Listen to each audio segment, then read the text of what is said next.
All right, week 2 is done, and I said I was going to do the same thing as week 1, but I didn't do exactly the same thing. It was almost the same thing. So I didn't want to go up in mileage. I wanted to do another 46-mile week, but when I was looking at the training plan that I'm doing, although not exactly doing, but kind of supposed to be doing, the way it works is every Thursday and every Sunday you have your shorter endurance run and then your longer endurance run, and then every Saturday you either have some speed work or you do some LT work, and it alternates between the speed and the LT. And so even though I wasn't going up in mileage and I was repeating the same week in the plan, I thought I would go ahead and do the alternating between speed work and LT. Long story short, my 3 workouts this week were 10-mile endurance, 20-minute LT tempo, and 13-mile endurance. So the endurance runs went pretty well. The average heart rates were, I think, like 1 beat per minute faster, and the average paces were like 2 seconds per mile faster. So pretty much virtually the same.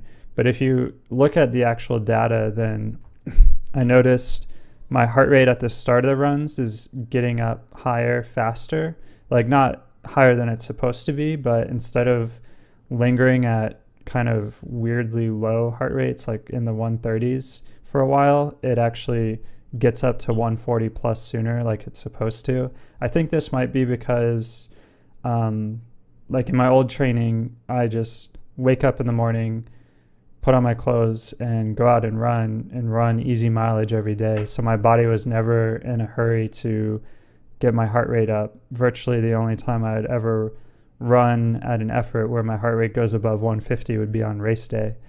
And so now that I'm doing like 3 workouts a week where I get higher heart rates, my body might be getting a little more used to, oh, we're running, the heart rate better get up. I don't know. That's what I think, but maybe not. So anyway, the heart rate in the first few miles was higher, but then at the end, I felt like I was finishing the runs a lot better. Like I'm able to run faster paces while keeping my heart rate and my effort more controlled, and it's starting to get a little more natural, where I feel like the way that you're really supposed to feel on these runs and what you're supposed to be doing, I'm starting to get it a little more now. So my effort is like gradually building, and then toward the end I'm like, oh, I can like kind of using heart rate as a guide of like, oh, now I can run at an effort where my heart rate gets up to like low 160s, and let me just do that real strong, controlled, relaxed, but as fast as I can go without putting in too much effort kind of thing. And I'm getting better results. I think, I don't know if it indicates that much increase in fitness, but still more like just getting used to doing something new, and my body's getting used to doing it properly. So my body's just learning the workouts, I think. But on the 13 miler I finished really well. I thought my last mile was a 5:57 with my average heart rate at 163. And so I was really happy to see that, because at the very least, I think it indicates that I'm not overtraining or anything by doing this base training. Not that I think that what I'm doing right now is that intense. It's just a lot more intense than what I'm used to. So I am trying to keep an eye on whether or not it's overtraining for me or not. But it seems to be fine. I feel fine. I finished the run strong, and my heart rate is at least one indication that it's fine. But yeah, I was able to stay really controlled at the end and really get into the zone. And the 13 miler, especially on Sunday, is where I felt like I was really starting to understand what I'm supposed to be feeling and getting out of these long runs. But of course, I'm still paying close attention to my paces and my heart rates to make sure I'm on the right track. But I am keeping in mind that those are just like tools to help me get to the understanding that I'm supposed to have about these efforts, and I can't just always look at the numbers and go by the numbers. but the numbers are just the last stepping stone.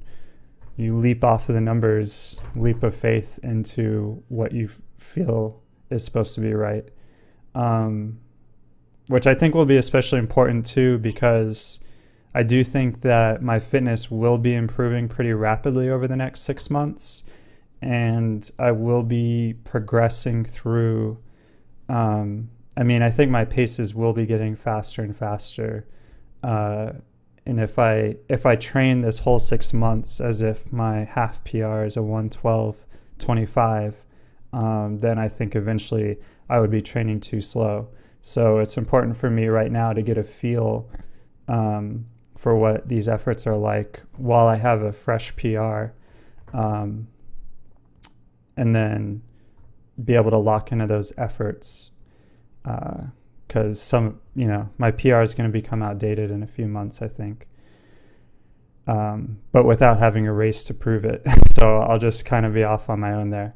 Anyway, so the LT workout, the only other workout, that one was a failure. That was kind of a bummer. My first big trip up on this new training plan. So the workout specifically was I was supposed to get in 7 miles for the day, and you do 20 minutes of it at LT tempo effort, and the rest at GA, general aerobic effort. So LT tempo is, so according to the book that I'm following, I know these are general terms that people have different definitions for, but LT is kind of a vague pace, and he describes it, it's a little bit, the way that you get at it is a little different depending on your ability, and I'm not sure, I'm kind of like, definitely not an elite runner, but I guess I'm like an advanced runner. So LT for me should be somewhere between my 15K and half marathon pace, I think. So a little bit faster than my half marathon pace. And they also estimate it as like the pace that you can run for an hour. And LT tempo, when you do an LT workout where you run like 20 minutes at a time, is what they call a LT tempo workout. And that's between your LT pace and up to 10 seconds faster a mile, about up to 10 seconds a mile faster than your LT pace. So on these LT tempos, you should feel comfortable going faster than LT pace if you want. So my half marathon pace was 5:31, about 5:30. I could have run 5:30 pace. I had a bad finish. Anyways, about 5:30. So my LT pace is something a little bit faster than that. And then the pace that I could be doing this LT tempo at is up to 10 seconds faster than that yet again. So the pace that I was aiming for was 5:20. I felt like that was pretty conservative. Again, I'm like concerned about overtraining. So I'm trying to be conservative about these things and make sure I'm not working too hard, because none of this should really be too hard yet at this point, I don't think. So I'm trying to do everything strong and controlled and relaxed. So my plan was to do the GA effort to a point on my route that is farthest from the next incline, so that I can get a long stretch of either decline or flat. And these aren't steep declines or inclines, but they do affect me a little bit. So I got to that point, and that was a little bit under 2 miles of GA, and then I just went straight into the LT tempo, and it was just too hard. Like my body was not ready for it. My heart rate could not get up fast enough in order for me to do it at a strong and controlled and relaxed effort. So running 5:20 pace, which I did. Looking at my watch data, it looks like I actually somehow locked straight into 5:20 pace and started off at 5:20.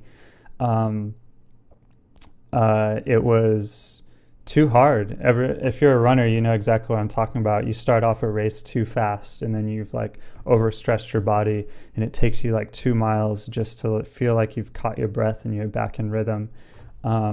That's kind of how I started it. And looking back on it, honestly, I should have just stopped right then like after the first minute and been like, this is not how I start it. So I need to like get more warmed up, or even just use that as a warm up, stop and catch my breath, and then just start the 20 minutes again. But I just ran through it and I slowed down. And I think what I averaged was like 5:37 pace, if I remember right. It's kind of hard to tell. It's kind of hard to look. I had to like look at my data and highlight the 20 minutes that I thought were the LT. I can do a better job of recording the data in the future, but I think it was 5:37 pace, so significantly slower than my half marathon pace. The only good thing about it was that my average heart rate for that time was about 168, and that's where so it was lower at the start, before it got up to where it was supposed to be. But even like at the end, it was hovering like under 170. So basically, and to put that into context, my half marathon average heart rate is 175. So if this is supposed to be a pace that's a little bit faster than that, and then even up to 10 seconds faster than that, I feel like my heart rate should at least be mid 170s, and it wouldn't be that alarming if it's like upper 170s or like hitting 180, because I feel like that's the relative effort, that it should be a harder effort than the half marathon pace effort. So I didn't feel like it was a knock on my fitness that I went so slow. I just totally did the workout wrong. So next time I'm going to warm up a lot more for the LT, and if somehow it still just starts off horrible, I will just restart it. And if that doesn't work, then I think what I'll do is I'll maybe start at like 5:45 pace and then plan to hit like 5:20 like halfway through, and then at least try to get in like 10 minutes at LT pace, because this is just like, these are just workouts that I need to get used to doing, and it's hard to just do out of the blue when that's all I'm used to doing is easy jogging basically, or racing. So these are just things that I'll have to learn. My body has to get used to a little bit. But yeah, that's how that week went. And for the next 4 weeks, I'm actually going to be following the training plan now. So it's going to go 46 miles and then 49, 49, 53. And the pattern will just be, on Thursday I do the shorter endurance run. On Saturday I either do speed work or LT, and then on Sunday I do the longer endurance run. That's just the pattern of this base training. The other days are recovery or GA. So this week will be what I did the first week, and then I'll progress on the actual training plan from there. So that's the plan. This next week I think should be pretty simple. Do the strides properly this time, and just have some more opportunities to figure out these endurance runs and make sure I'm doing them right. And the only other thing I need to work on is, I'm not really sure that my diet's going that well. I think some days I am good about my diet and I eat at a deficit, but then I think on other days I probably eat too much and then erase some of the results. So sometimes I'm hungry and I'm suffering of hunger on some days, and then not actually getting any progress for that suffering because I overeat on another day. I'm not really sure if I'm making progress or not, so I'm going to be weighing myself every morning at the same time of the morning and try to track my progress. The last 3 days I weighed myself. I started it 3 days ago, and it was 156.2, but that was after the 13 miler. So I was kind of at a low point, not directly after, that was the day after the 13 miler. But 156.2, and then I went all the way up to 158.2, and then this morning I was back down to 157.6 or something like that. So yeah, I got some weight to lose, and I'm going to be trying to eat less and be hungry more. And hopefully the training doesn't start to get harder when I don't have enough food.